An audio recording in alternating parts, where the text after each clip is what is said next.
Hey, JK here. I want to thank you for sharing part of your day with me.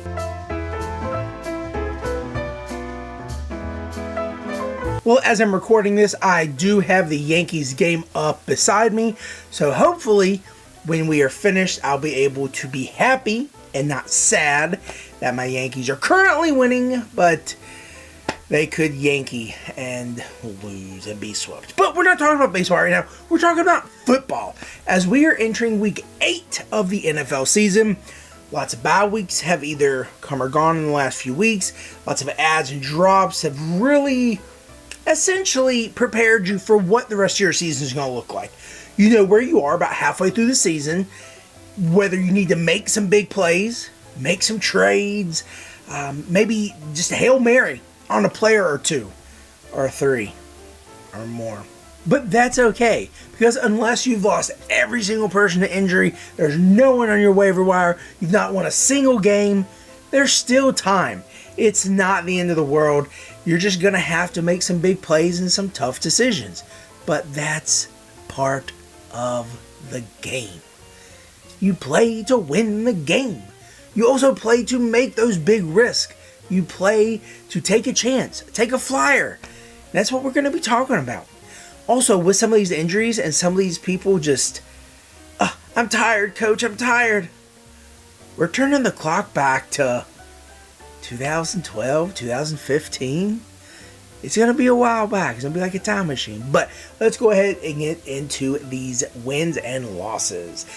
We're going to start with the Vince McMahon Football Club, where this week I lost 135 to 105. This is a team that really does not seem to be looking good.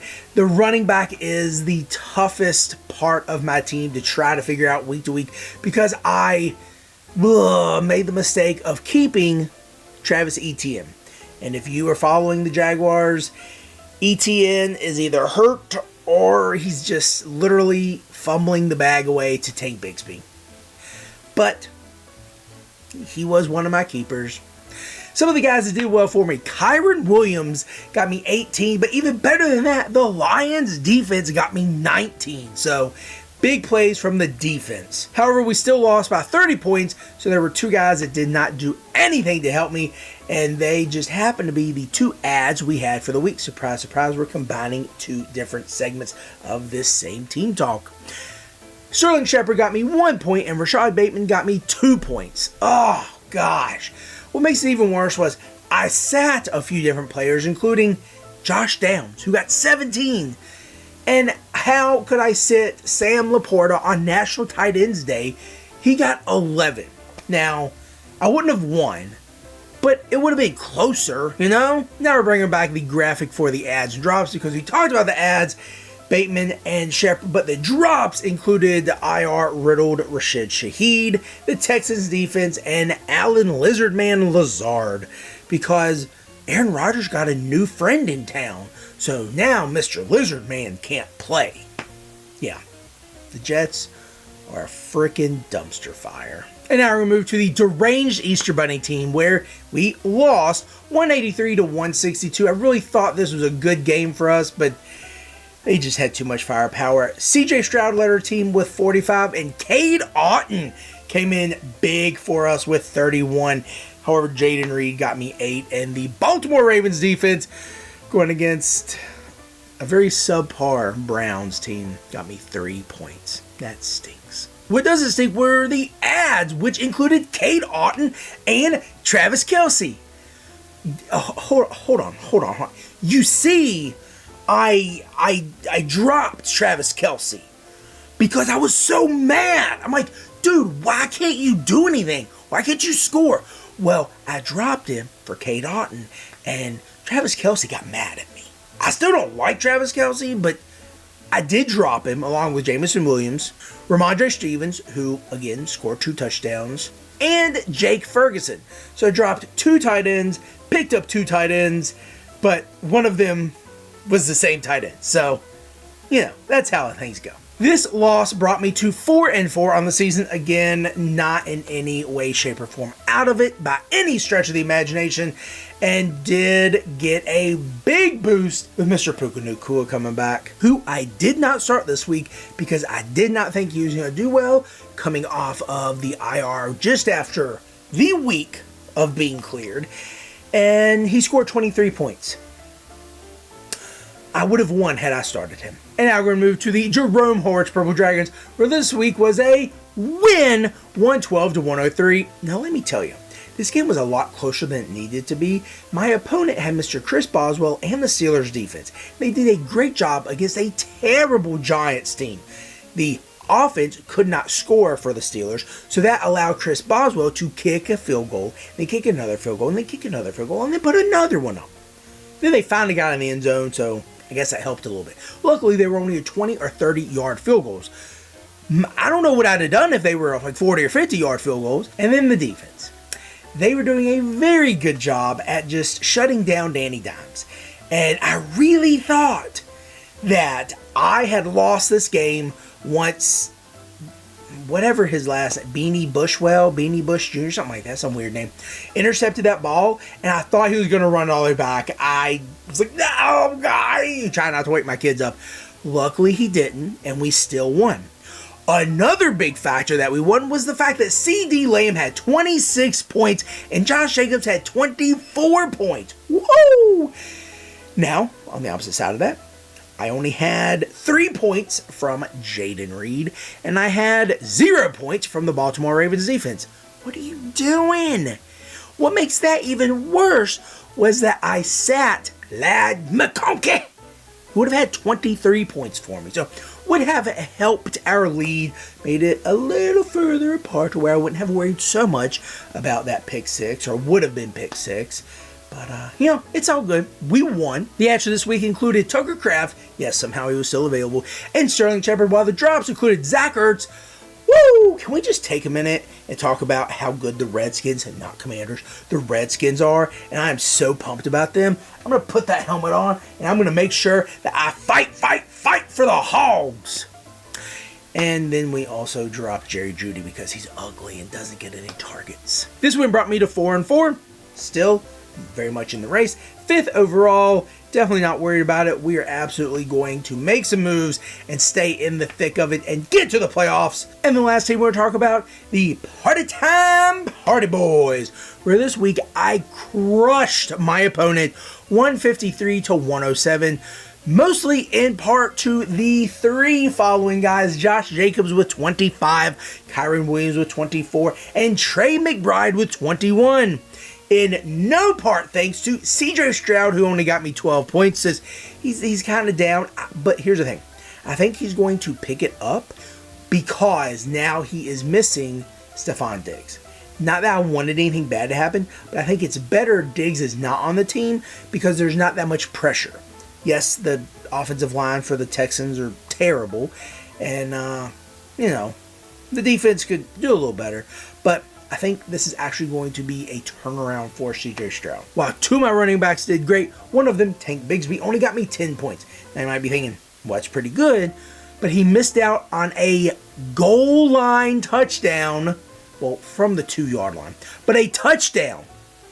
You could have gotten me 7 more points and allowed me to get 160 points. But it's all good. Whatever. I'm not mad.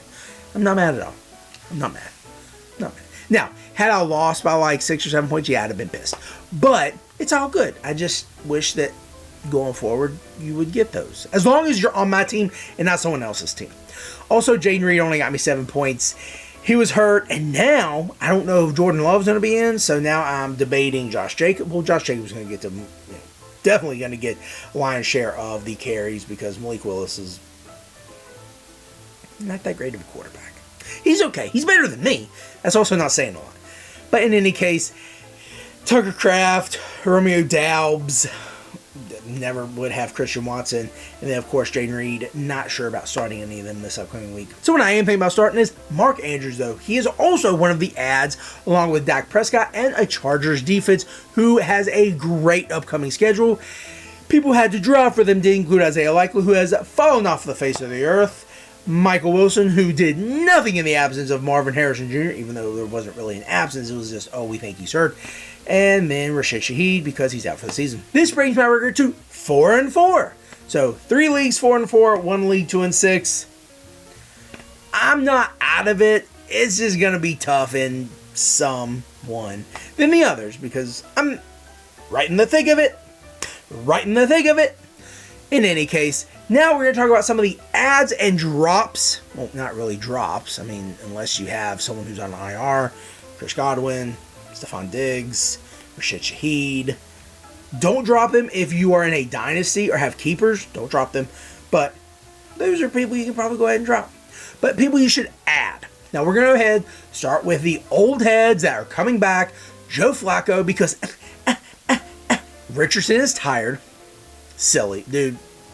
Better than me, but step it up, dude. You get paid how much money to be a quarterback in the NFL? I digress. Then, because of injury, Jameis Winston, who made me renounce my fanhood from the Buccaneers way back in the day when he was drafted, because I don't like Jameis Winston. But for fantasy purposes, by all means, someone go pick him up and let him help your team. I loved the Buccaneers. Mike Ostad worked on John Lynch. Derek Brooks. Loved Rondé Barber. Roots in Virginia. He went to UVA. Loved watching him. But yeah, loved the Buccaneers and the creamsicle orange. I really wanted a helmet of the creamsicle orange pirate. But yeah, renounced my fanhood as soon as I drafted him. I mean, now I guess I like him again. But it is what it is. Those two quarterbacks could be additions for your team, especially if you're relying on an Aaron Rodgers. I also think that you should add, due to injury, concussion protocol, you should add Devin Singletary back. Now, you might have thought, I already had Devin Singletary. Who even got... Well, Tyron Tracy Jr. got hurt.